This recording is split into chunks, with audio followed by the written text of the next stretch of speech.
төрсэн газар тэгээд нэр төрсэн он сараа гэдэг. За яг ерөнхийдөө насаанууд ерөнхийдөө би бол 40 жилийн гарчихсан. Боловсролын байгууллагад 28 жил ажиллаж байна.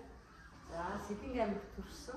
Тэгээд Улаанбаатар хотод би 2 наснаас хойш яг энэ толгойтын одоо Багнаарангийн өссөн. Одоо 40 хэдэн жил би яг толгойд газар ажиллаж амьдарч байгаа хүн. За энэ сургууль би 1-р ангид илсэн ороод 1994 онд 10-р ангид төгссөн. За тэгээд 4 жил дээд сургуульд сураад эргээд энэ сургуульд би 17 жил ажилласан. За тэгээд 7 жил 8 жил өөр сургуулиар ажиллаж байгаа. 2-3 сургуулиар ажиллаж байгаа. Энэ хичээлийн жилээс эхлээд эргээд сургуульд ажиллаж ирсэн. Катааш хийдэг хүүхэд тэгээд за би ч одоо доороо 2 эмэгтэй дүүтэй айлын том. Тэгээ одоо бол би чинь нөхөр хүү охины хамт амьдардаг. Амбал дүүний амьдарч байна. За та одоо өөрийнхөө ингээд төгссөн сургуулийн боловсрол нөлөөхөн багшийн дэд сургууль ариун зүй хичээлийг санжаа багшаар зааж байлаа. Хөгжүүн хичээлийг өнөөдөр багшаар зааж байсан. За өгүүлбэр зүй хичээлийг прочер багшаар зааж байсан. За 8 дахь хичээлийг утгасан ингээд багшаар зааж байлаа. За энэ хүмүүсийн нэрийг дурдахад бол бүгдээ маш том судалж нар заалгаж ижээ гэж хүмүүст багцгадаг. Тэгээ би 2003-аас 2005 онд Монгол Улсын багшийн сургуулийн боловсролын сургууль гэсний дараагаар нь магистрийг бас төгссөн, хэл шинжлэлийн магистр. За миний одоо хэл шинжлэлийн сэдэв бол хэл зөв хөвшмөл үгүй зүрх зүгийн хэвлээ гэсэн сэдвийг магистрийн ажил хамгаалж байсан. За энэ чиглэлээр одоо хүүхдүүдийг одоо орчин цагт бид нар ч дээр цаг үед бол шүлэг шиг яруу найраг шиг одоо дандаа толгой олж ярилцдаг хэлцдэг байсан. Жишээлбэл аав бид хүнтэй тань захны бид газар үзгэл юм үзэж нүдээ сурч боловсрол гэдгийг ингээд шүлгэж хэлжсэн. Одоо бид нар бараг тэгж хэл завгүй амьдраад байна. Тийм учраас энэ одоо хэл сэтгэлгээний дархлаа болсон хэл зүгийн хэрэглээг мэдлэгийг нь хэлэх үүднээс хүүхдэд зориулсан нэлээд дэлгэр агуулгатай ном сурч хийх гэж байна. Таны багш болох мөрөд анх хаанаас эхэлсэн бэ? Тэр үеийн нэг тод орсон жаага болцооч. Би яг багш болъё гэж бодоогүй маа. Би эмч болох хүсэлтэйсэн. Тэгээ манай өвөө хэлсэн. Миний өвөө шиг юм тайван удаан ханддаг, сэтгэлээс ханддаг эмч хийх маш хүнд мэрэгжил болно. Тэнд ч хүн өвгөн хатна. Өвчнө идэхгүй өвчнөс чинь тэр болгоо миний хүн эмзэлнэ. Тийм учраас чи хүүхдийн байгууллагад багш болоо тэгвэл чамд илүү их боломж нэгдэнэ. Тэг хүүхдүүдийн орчин гэдэг чинь гэгэн байт юм аа гэж хэлжсэн. Тэгэл багшаа сургуульд орсон. Би бол хин бодлогын багш болно гэж бодчихсон боловч тэгэл Монголын боловсролын багш болохоо болж таарсан да. Хүн болгонд нэг хэлдэггүй таны дард авьяасвал хобби зүү орж явах. Зүү орж явдаг. Ер нь жоохон юм ойр хэсгэх. Тэгээд саснаар юм өөрчлөх юм байна. Тийм. Одоохондоо бол дээлийн товчид бол тийм. За яг би дааж бол ихтэй багтаал хийжсэн нэг хэсэг залуутай хийжсэн. Одоо бас цаг заванда баригдаад би дааж хийхгүй л юм. Ер нь бол санснараа байх утсаа гэж үзэх хэрэгтэй.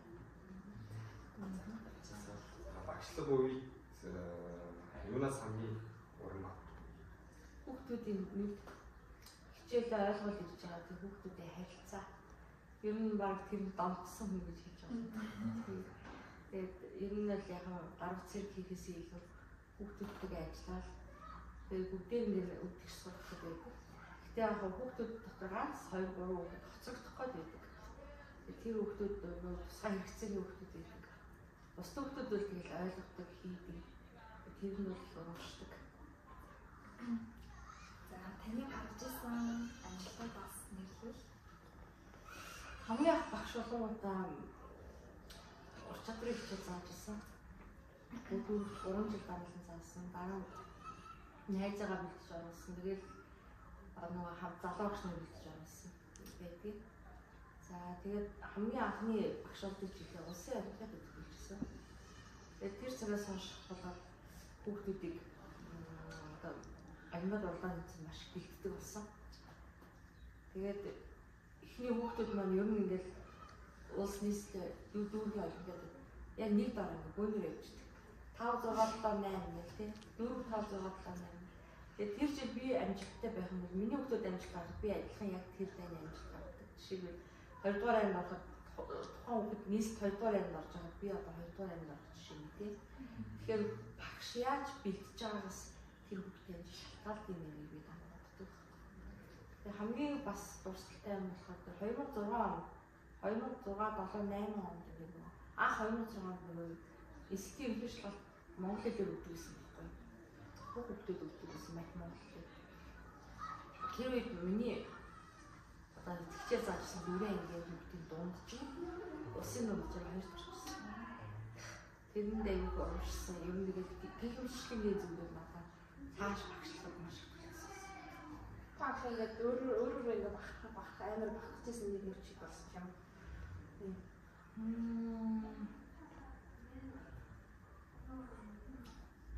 Би нэг юу яжсан. Хувийн сургууль багшилжсэн чинь нэг хүүхд 7 дугаар ангид байхдаа Австрали явсан аав ээжтэй гэрүүлээ. Австрали явчихаа. Тэгээд 11 дэх анги дээрсэн гэхэр чинь 7 8 9 10 11 5 жил болсон. Тэгээд нөгөө чинь Монгол хэлтэй уулын Монгол хэлний хажил сайн хүүхдээс нь боловч Монгол ч уушаа марцчихжээ гэсэн. Тэгээд тэр хүүхд өөрөө ч хөдөлмөрч хүүхдээсэн. Маш хөдөлмөрч хүүхдээсэн учраас ер нь яг зөксөлгүй яг 4 цаг хичээлдэг байхгүй. Яг 30 минутыг надад зарцуулчих гээд яг 4-өөс 4 хүртэл надтай нэг 10 дугаар нэг цэнхэр ном биш. Тэр номыг уншдаг гэсэн. Өдрөө болгон 2 3 сая уншдаг. Тэгээд тэгсээр байгаад нөгөө ерөөсө ганцхан сар хүүхдүүд маш сайн уншиж бичдэг болсон. Тэгээд шууд хүүхдүүд уншиж бичээд тэр хүүхэд яг ихэ зураг маш богино хугацаанд уншдаг бичдэг болчихсон чинь надаас татлагаа хүүхдүүд маш олон гэсэн. Тийм байнга хүүхдүүд татлагаа. Тэгээд тэр хүүхдүүдийг бэлдсэн. Тэгээ нөгөө хүүхд маань 12 дугаар анги төгсөөд хэлтгэж шал тэр үеч 10 11 өдөр гэдэг зөвхөн 12 дугаар анги төгссөн. Тэгээд төгсөж хэлтгэж 800 авсан. Тэгээд нөгөө хүүхдүүд чинь төгсөө явсныхаа намар нь одоо цэцэг өрчихсэн юм баялаг шаа хэлж 800 авсан шүү. Хэлж ирсэн. Тэр бас их айгүй гоё өгсөн. Тэгээ ер нь 18 оноос хойш тасралтгүй төгсөнгийн хүүхдэд татлаг өгч. Хэлж шатны бэлтжээ, нийшин шатны бэлтжээ, олимпиад уралдаан хийсэн байна. Та нар шиг ингээд өөр гоё хобби юм уу эсвэл тийм нууц юм даалгавар авах хобби хамгийн хийх. Цэцэг услан, цэцэг ургуулдаг, цэцгэлдэг цэцгэлүүд айгүй дуртай. Цэцэг ургуулна гэртээ. Тэгээд юм аа.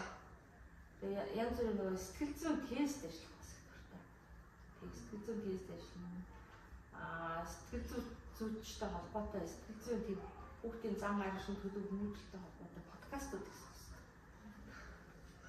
Өөрийгөө дандаа өөрчлөлт гэж үздэг. Тэгээд шүүгээ цэвэрлэх гэдэг. Онлон сонголттой шүүгээ цэвэрлэх. Өшөөчний яалаа та. Өөрийгөө өөрчлөх гэдэг энэ юм өөрийгөө сорж үздэг. Тэр нь яг өөртөө зуутай. Яг хөвшил байдалтай байсан юм хөгжихгүй. Хүүхдүүд чинь тэгээ өнөө цаг үдчихээ маш хөөрсөж сэтгэлээ битэн. Тийм учраас нөгөө охинтойгоо хөл нийлүүлж явах нь энэ зэрэг подкаст, энэ зэрэг онлайн сонголтод Өнөөдөр дата ясгүй би нэрийг яддаг шүү. Зураас сэтгэл зүйн асуултаар их оншилж хэлдэг. Тийм тэгээд энэ үгүүд ямар цаг ханжтай өгч, ямар онцгой өгч гэж тийм эсвэл нөгөө нэг стресстэй нэг дат стресс өгтөд байдаг шүү. Тийм өгтөдийг идэж хэлдэг. Би танаас нэг тохиолдол хэлье. Нэг хүүхэд байсан байхгүй хичээл дээр дандаа нөгөө юм асан шөвчнөнд юм яасан. Том хохоо. Тэгээд буцнаа хэртэй явуулсан. Сая 3 жил өмнө жишээлбэл маш хэртэй явуулсан.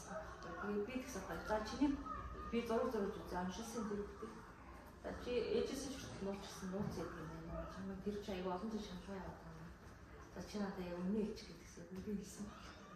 Тэгээд тэр шалтгааны олонготой. За хоёул энэс гарах бол ингэн би нэг сарын хугацаанд дандаа өдөр болго үүрэг даалгавар өгөөд тэрийг өдөр болго амаар авдаг гэсэн. Тэгээд тэр үүрэг даалгавар нь юу юм гэсэн чи өөрийгөө дандаа талин харах хэрэгтэй. Өөрийгөө талин дараад өөртөө магтаалын үг хэлээд байгаа. Тэгээд тавцуулаарай гэсэн. Тэгээд 30 өдөр чи өөртөө 30 янзын магтаалын үг чи хэлнэ шүү. Тэгээд тэгсэн байна. Тэгээд тэр үг маань яг сарын дотор нь өөртөө эдгэрээд тэгээд яг тодорхой эдгэрэхэд 3 сарын хугацаа орно л доо. Тэгээд эдгэрээд тэгээд нэг бүх юм нь хав заяа. Бүх хувцас нь хар байсан байна. Тэгсэн чи дараа нь яасан чинь нөгөө нэг беби ягаа гэдэг чинь яв яваамттай яв ягаа юм шортой юм жакеттай цав цагаан цавцтай гээд яв ягаа юм гоёлдсон уруулын модтой комфорт танигдахгүй юу тэр өмнө тийсэн. Тэгээ яасан гэдгсэн чинь яг хүүхдийг яадаг вэ? Сэтгэл санааны тийм дотгошоогоо байдал амт түүний аюул тийм өөр байдал байна. Тэгээ тэрэндээ ч гэсэн урамшаад би бас аюул ажилдаа дарагдал хамаа нэг өөртөө анхаарахгүй явдаг гэсэн байхгүй. Бодохгүй сүсээ ингээл тусагчсан гэсэн ажилдаа дарагдал явдаг гэж байгаа. Яг энэ хүүхд ингээд өөрчлөгдөж байгаа. Би яа өөрчлөгдөж байгаа юм шиг. Аюул өөртөө маш анхаардаг. Тэрс нөгөө ажил гээд өглөө 8 гараад өглөө 8 гардаг юм шиг өөрийгөө анхаарах завгүй өөрийгөө ботцсон. Тэгээ бодсон үгүй юм шүү дээ. Чи энэ ажлыг ерөөсөж жаргаж хийсэн. Тэгээ ажлаа зөв хуваарлаж жаргаж хийсэн юм байна гэдэг үзэл бодол тэр хүүхдэд хамт хүрсэн. Тэр үл аюу гоё гэс. Тэгээд ерөөсөж сар гарахын дотор өөртөө тэр асуудлаар ингээд 5 6 жил шалцсан гэсэн. 6 жилийн шанал 3 сар салганд гайхшиг байсан. Тэгээ би хүүхдүүдэд таяа жоохон гэрээ налгаа хийдэггүй хичээл дээр нэг гайгүй хүүхдүүдэд зураг зурж уншилтыг. Тэгээд ярилцаад. Тэгэхээр ингээл яг юмнаас болоод хоцрогдсон шалтгаан байна. Тэгээд тэр шалтгаантай ажиллаж хүүхдүүд хоцрогдсон. За юм л нууц юм да. Нууцаа хийхсээр хэлвэчлээ шүү дээ. За ханы зүгээс хашаа ингээд бидний сурагчдын ингээд хэлэх зөвлөгөө зөвлөмж сурамж тиймэрхүү. Ер нь хамтарч ажиллах юм байна. Агаар ажиллах бид нар багшнаас багсаар алдаад байдаг. Англи дээр 30 40 хүүхд хичээж байгаа болохоор чимээ 40 байдаг үдэмтэй аа ярих боломж өгдөг.